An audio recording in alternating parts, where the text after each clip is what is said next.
Meio-dia e 24 minutinhos, você está acompanhando o TVC News. E ontem, pela manhã, um caminhão carregado com galões com produtos químicos perdeu o controle, ficou desgovernado, bateu num monte de terra em Joinville, na Serra da Dona Francisca, e isso trouxe muitas consequências ao meio ambiente. Acompanhe. Um motorista que trafegava na SC 418 no trecho da Serra Dona Francisca flagrou o momento do acidente com um caminhão que carregava ácido sulfônico e vazou no Rio do Meio, nesta segunda-feira em Joinville. De acordo com informações da Polícia Militar Ambiental, o acidente aconteceu no KM-16. A carreta estava carregada com um produto químico chamado ácido sulfônico, usado na fabricação de detergentes líquidos, desengraxantes, multiuso, limpa-alumínio e limpadores em geral. Após o acidente, o carregamento vazou e a rodovia precisou ser interditada.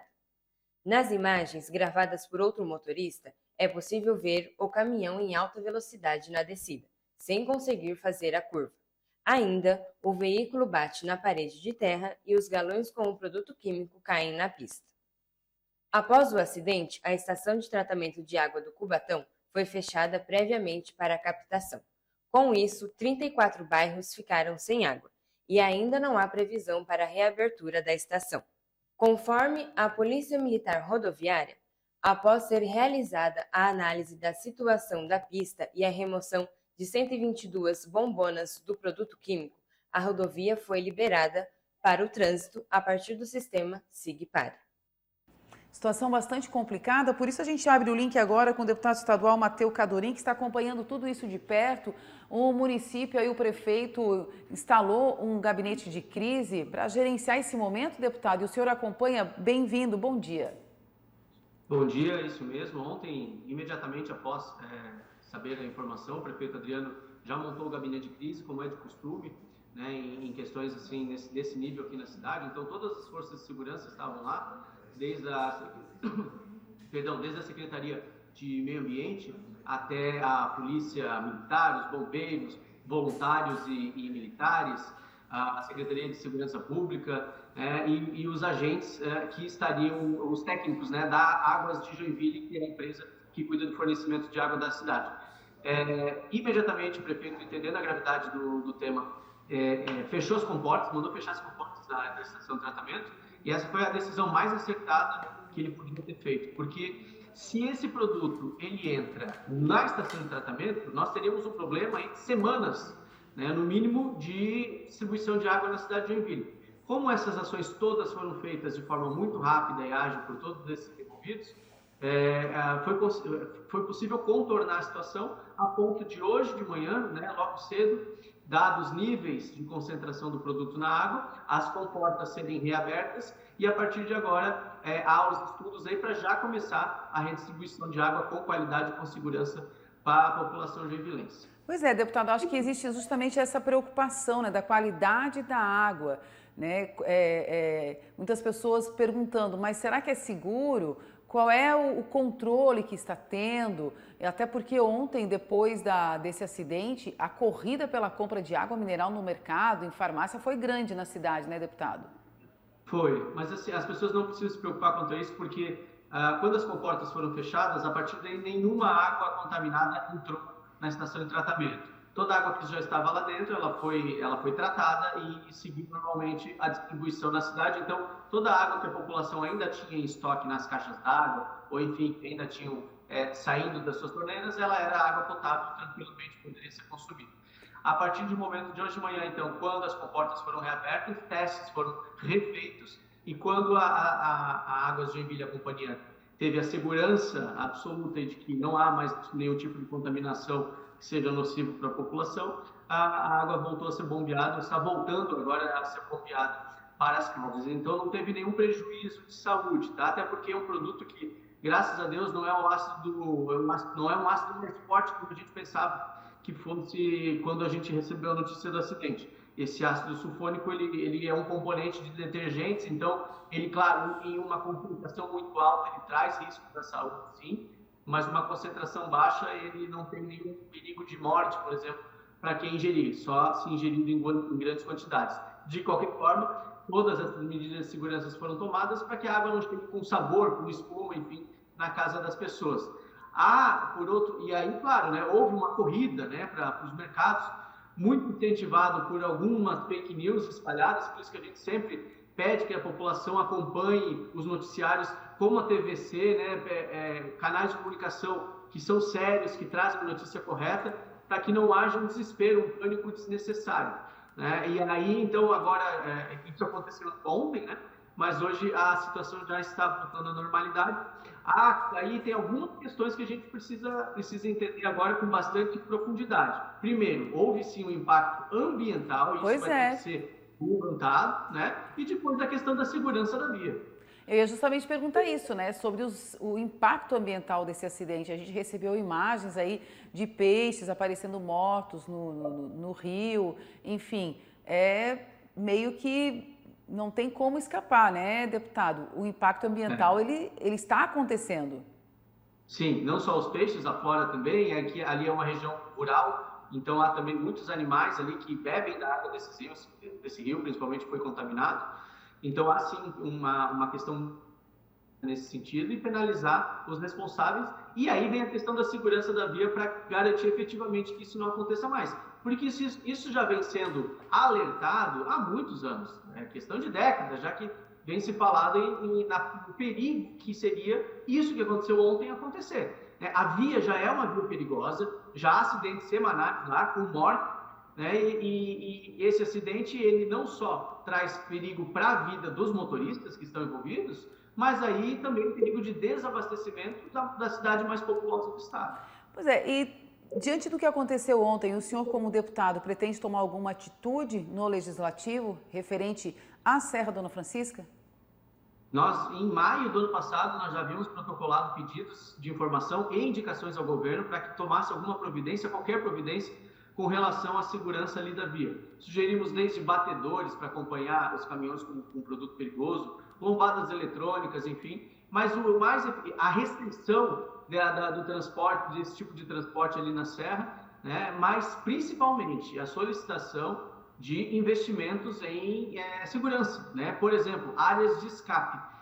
Já tem um projeto, já estava em processo licitatório do governo passado, que contém 4 saídas de escape, inclusive ali onde houve o acidente, que ali é uma curva crítica, né? Ela é um ângulo muito fechado. E aí um caminhão daquele tamanho, com aquele peso, que perde o freio, não tem controle, não tem como. A gente vê pelas imagens que claramente teve alguma falha mecânica, porque não é possível que o motorista estivesse naquela velocidade propositalmente. Isso tudo vai ser avaliado pelos peritos da Polícia Civil também, que estão com os inquéritos abertos. Não, e é assustador, né? As imagens são bastante assustadoras, a velocidade que o caminhão está e ainda que não bateu em nenhum carro, né, deputado? Ninguém ninguém se feriu gravemente, o próprio motorista, né, tá bem, a gente tem informações de que ele tá bem, óbvio, tem o susto, toda a situação, os impactos ambientais, a falta de água, o desconforto, mas nenhuma vida foi perdida nesse acidente. E aí a gente lembra das áreas de escape que tem na 376, né, e dos números de vidas que já foram salvas nessas áreas de escape, né, deputado? Esperamos agora, então, que o governo do estado tome uma atitude. Graças a Deus não houve uma tragédia maior, porque naquela velocidade, até nas imagens, é possível ver que alguns carros se desviam ali, né, no último instante, e podia ter sido uma tragédia ainda muito maior. Então, realmente, ali naquele ponto, uma área de escape, ao menos o acidente, né, com relação a essa queda dos produtos químicos seria solucionado, não teria esse problema. E justamente a gente usa como exemplo aquelas imagens da 376, que toda vez que a gente desce de Curitiba ali, a gente vê a placa, né? Aqui já foi salvo, já foram salvas tantas vidas. E isso é recorrente também, sempre tem um caminhão que se perde ali e aquela área de escape realmente funciona. Então é esse pedido. Eu já fiz uma indicação ontem, novamente reforçando a solicitação para restringir o transporte desse tipo de carga na Serra Dona Francisca, até que efetivamente se conclua os investimentos de segurança necessários. Olha, deputado, muito obrigada por nos atender. O gabinete de crise ainda funcionando, até tudo se resolver.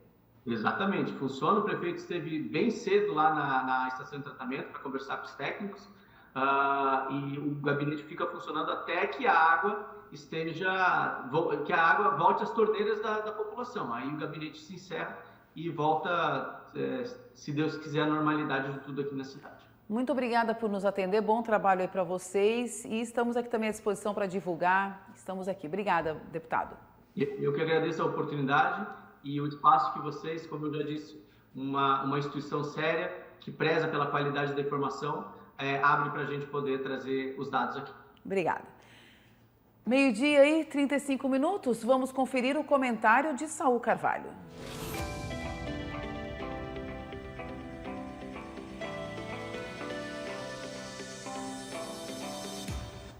Saul Carvalho, bom dia. Muitas coisas aconteceram na política, esse acidente. Bem-vindo. Boa tarde para quem já almoçou, bom dia para quem ainda não almoçou. De fato, são muitos acontecimentos. Esse acidente é um acidente em que a Polícia Civil já entrou em cena para fazer uma investigação, como disse aqui o deputado estadual Matheus Cadurim, que é do Novo. Ele que é de Joinville e um grande parceiro do prefeito Adriano Silva, que deve ir à reeleição. A gestão desse acidente será fundamental, né? Afinal de contas, a cidade passa por um incômodo muito grande. Quem gostaria de ficar sem água? Muito difícil, muito complicado, ainda mais nessa circunstância. É importante que técnicos façam o acompanhamento desse reservatório de água, Fábio, porque isso é fundamental para a saúde de Joinville. O fato é que as pessoas correram para os supermercados e, obviamente, se alguém tivesse previsto, teria renovado o estoque de água, porque desapareceu a água em Joinville. Por outro lado, aqui em Balneário Camboriú, o prefeito Fabrício Oliveira tem alguns problemas para resolver. Entre eles, um outdoor em várias partes da cidade. Esse outdoor é uma frase da Associação dos Professores de Balneário Camboriú e diz o seguinte, Fábio: nós, professores de Balneário Camboriú, não recebemos o reajuste do piso. Está espalhado aí em alguns pontos da cidade. Não resolveram agora, numa Assembleia Geral? Não teve? Mas não há, porque uma coisa é o sindicato. E outra é a associação. E outra é a associação. Esse outdoor foi colocado, foi bancado, patrocinado pela associação, dizendo o seguinte, que tem uma parcela dos professores do magistério que estão descontentes. E justamente na véspera do início das aulas, momento em que os pais ficam atentos, momento em que as crianças devem voltar à sala de aula, os professores, que às vezes passam até um tempo muito maior com as crianças do que os próprios pais, agora, através da APROABC, estão fazendo essa manifestação aí e já está gerando, né, uma série de buchinchos. No ano eleitoral, muita coisa pode acontecer. Inclusive, está aparecendo agora na sua tela, diz assim a frase do outdoor: em Balneário Camboriú, os professores da rede pública não recebem grifado, como você está vendo, o piso nacional da educação. E aí no final ali, no rodapé, você está vendo a assinatura da APROABC, que é a Associação dos Professores de Balneário Camboriú, que não tem nada a ver com o sindicato. O sindicato é uma outra instituição. Mas são professores sindicalizados. São professores sindicalizados. Quem tem o direito de representar são os sindicatos.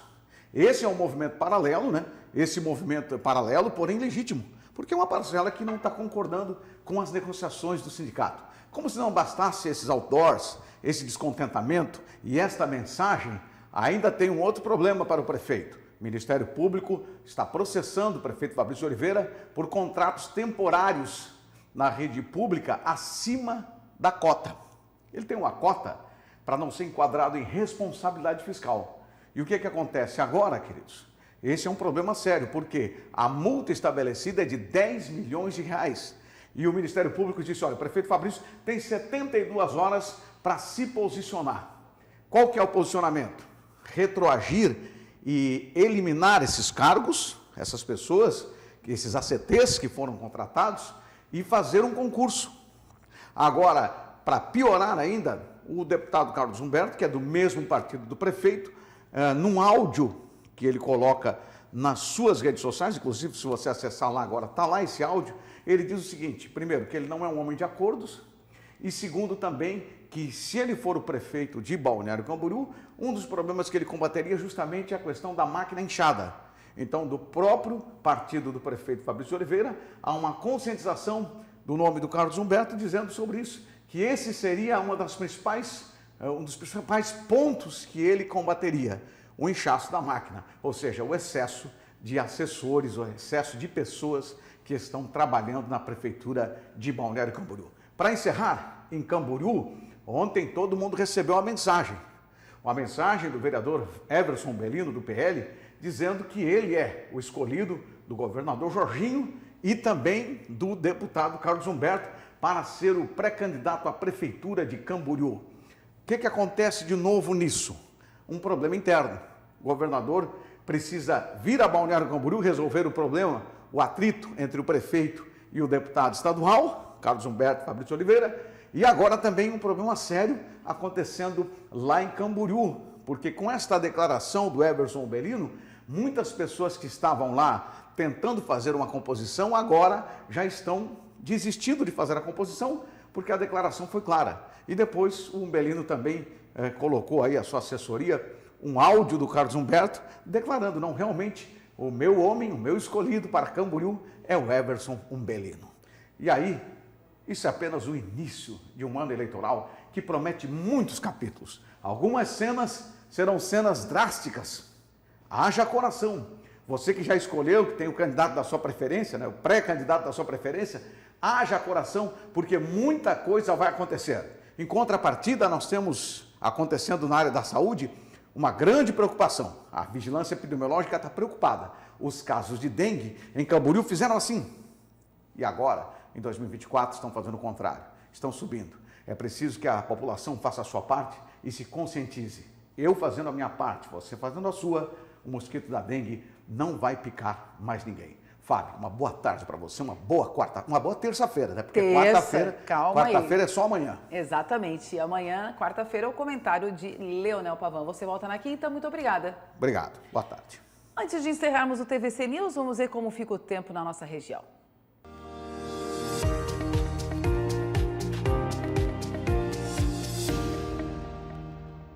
Na terça-feira, segue a condição de calor e temporais, com chuva pontualmente intensa no período da tarde até a noite, principalmente do meio-oeste ao litoral catarinense.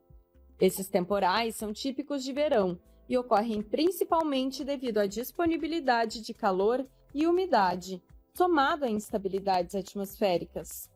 O risco é baixo a moderado para ocorrências como alagamentos e enxurradas. À tarde, as temperaturas sobem e as máximas marcam entre 28 e 31 graus pelo estado. A exceção fica para o Planalto Sul, onde as temperaturas não devem passar dos 24 graus. Da Defesa Civil de Santa Catarina, meteorologista Nicole Reis. Nicole, muito obrigada. E assim a gente encerra a edição de hoje do TVC News. Obrigada pela sua companhia. Olha, se cuida, fica com Deus e amanhã, meio-dia, estamos de volta. Tchau, tchau.